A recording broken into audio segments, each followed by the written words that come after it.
Hello guys, Uncle Jonah here, back to drink some more beer with you, and we're doing another beer from an older Beer 52 box.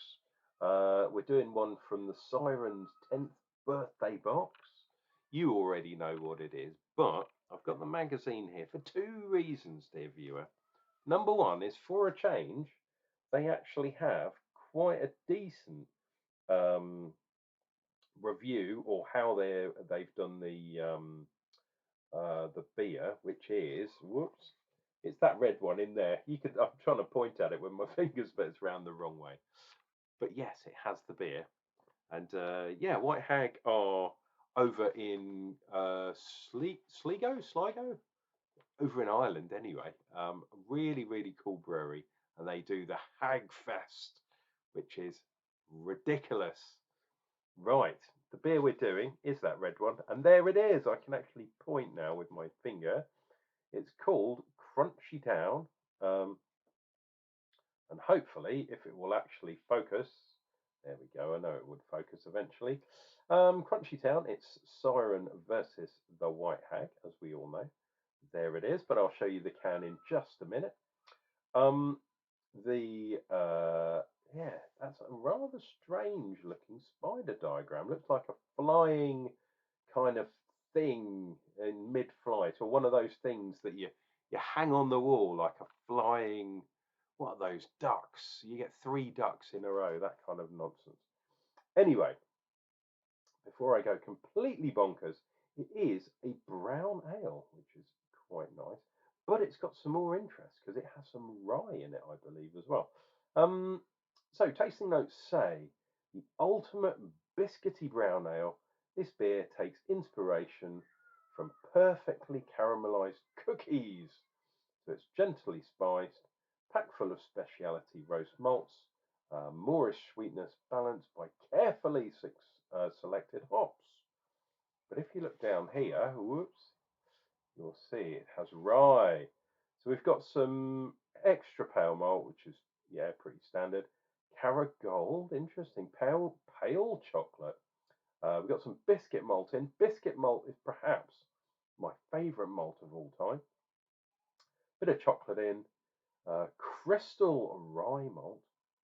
And it's got some oats in it too. So I reckon this is going to be right up my alley. Ooer, as they say, ooer matron. And there it is. Look at that. Lovely. I mean, it's got the White Hat logo, which is fine. Sligo or Sligo, whatever it is, over in Ireland. But teamed up with the Siren, because this is one of their 10th birthday ones. I wonder, was this made in... Yeah, made at Siren over in Berkshire, or Berkshire, depending how you want to say it. It is a 330 can at 4.2% ABV. Make sure you stay away from those pregnant women, because when you drink this beer, you are going to be a magnet for pregnant ladies. It's ridiculous what happens when you drink beers. It doesn't happen when you drink pints, only when you drink beer out of cans. I've noticed this. Sometimes bottles as well. And I'm talking absolute rubbish. Right, I'm being extra careful because I have had this beer. I've been sitting, nurturing this beer for a while. And we're going to get it into the old tulip kind of glass. Now, I've had some problems of late with obscene amounts of head. But I think that was just one particular beer, because this one seems to be pouring pretty well, which is good. A little bit of big head. You know what I'm going to do? I'm going to do one of those weird ones again. So if I turn that round like that and clip that on there, and hopefully do something like that. Headwise, two fingers, we're holding it perfectly perpendicular. You know how we roll, perfectly perpendicular. Try saying that after a few beers. And there she blows. Now, it looks quite dark on the screen, but if you look down here, there's definitely a reddish hue to this beer. As for the head, It is a nice creamy kind of head, and if it will focus on the bubbles, yeah, there we go. Lovely, lovely. Well, there's some small ones, but a lot of big ones too. If we zoom in, can we see the bubbles rising up? Perhaps not, dear viewer, perhaps not. Now, if you've got this far into the video and we're about 5 minutes in, please do me a favor, click like. If you haven't done already, click subscribe, all that kind of good stuff.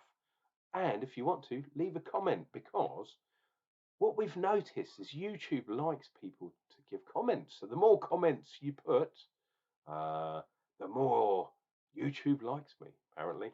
I don't know.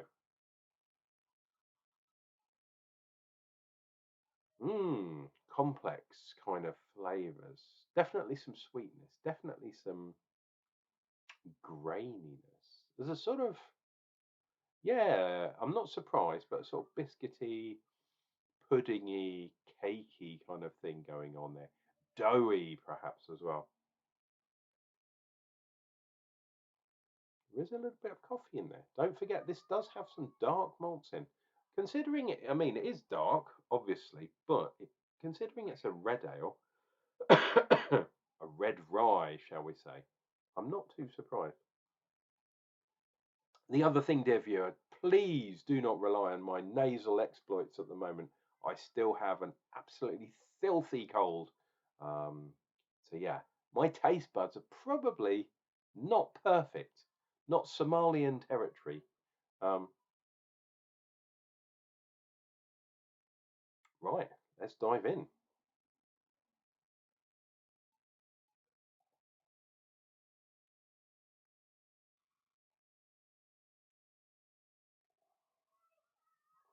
Oh, there's quite a bit of fruitiness there too. Nice, nice line across the head, although it's a kind of bendy one. It's kind of sort of weird, meniscus looking. Interesting. Um, yes, we're getting a sort of raisiny kind of biscuit. Um, Maybe a touch of coffee there too. The rye is definitely giving it that kind of wholemeal type backbone, like a rusk. I've said that before. Um, what are those ones? Farley's rusks, is it? Those sort of biscuits that are really kind of dense. Hmm.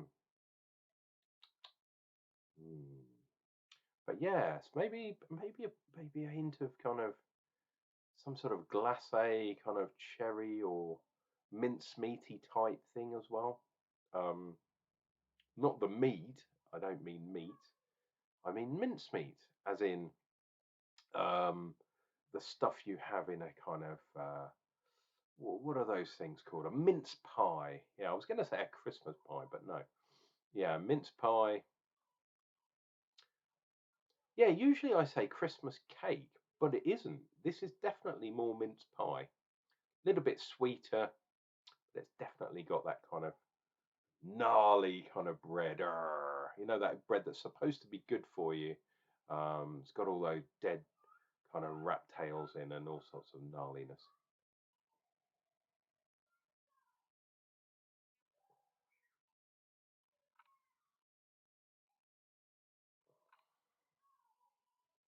Oh, that is really nice, actually. The only thing I can say about this beer is it's only 4.2% ABV, which I shouldn't worry about. But of late, beers are getting ridiculously low in ABV. 4.2, not too bad.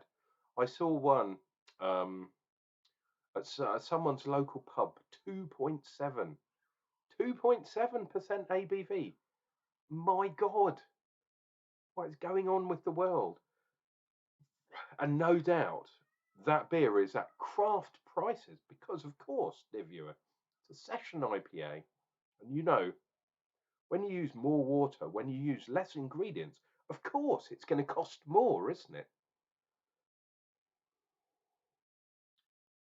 We need to vote with our feet, dear viewer. Should you not like a beer, don't buy it ever again. Don't give them, well, maybe try twice and make sure it's in a different venue each time. And make sure you record it on Untapped. If you're going to do that, dear viewer, why not toast me on Untapped too? My link is down there in the description below. See what we get on this last sip.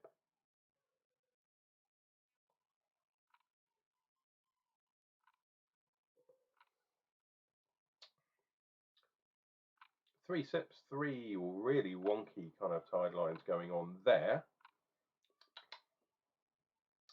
This is a very nice beer, but alas, like I say, a little too weak for me.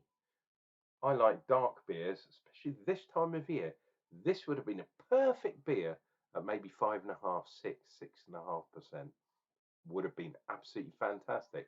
Maybe they were brewing this to be earlier in the year. In fact, I know they were, but I think it was still sort of springtime, perhaps, when I should have drunk this beer.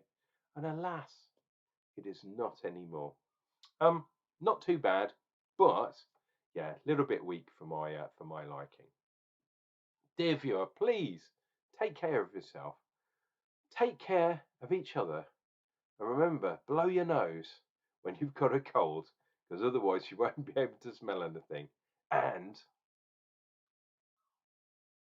Uncle Jonna will be back with more beer reviews real soon.